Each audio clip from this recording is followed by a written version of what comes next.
New জার্সির Patterson শহরে প্রথম আলো ইউএসএ ফাউন্ডেশনের উদ্যোগে অনুষ্ঠিত হলো বিশেষ অনুষ্ঠান দেখা সাক্ষাৎ।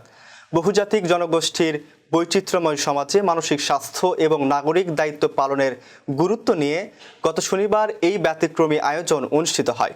নিউ ইয়র্ক এবং নিউ জার্সির বিভিন্ন প্রান্ত থেকে বাংলাদেশি এবং অন্যান্য অভিবাসী সম্প্রদায়ের বিশিষ্ট ব্যক্তিরা বৃষ্টির মধ্যেও এই মিলন মেলায় অংশগ্রহণ করেন।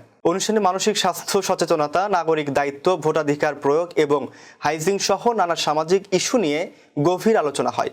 আলোচনায় মানসিক স্বাস্থ্যের ওপর বিশেষ গুরুত্ব আরোপ করা হয়।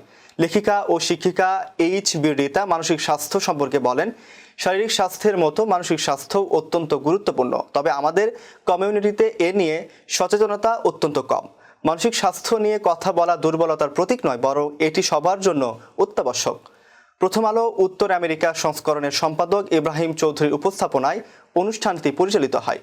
আয়োজনের সার্বিক তত্ত্বাবধানে ছিলেন প্যাটারসনের নির্বাচিত স্কুল কমিশনার মোহাম্মদ রশিদ।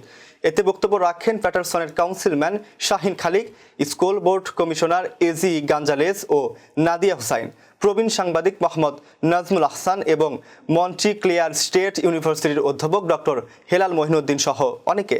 বক্তারা মানসিক স্বাস্থ্য সচেতনতা এবং নাগরিক দায়িত্ব পালনের গুরুত্ব তুলে ধরেন এবং সমাজে ইতিবাচক পরিবর্তন আনার জন্য সম্মিলিত প্রয়াসের উপর জোর দেন।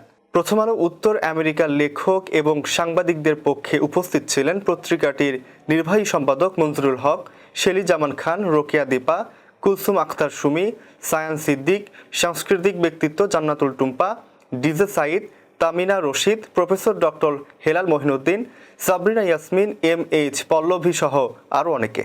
অনুষ্ঠানটির সফল আয়োজনের জন্য মোহাম্মদ রশিদের অবদান বিশেষভাবে প্রশংসিত হয়েছে।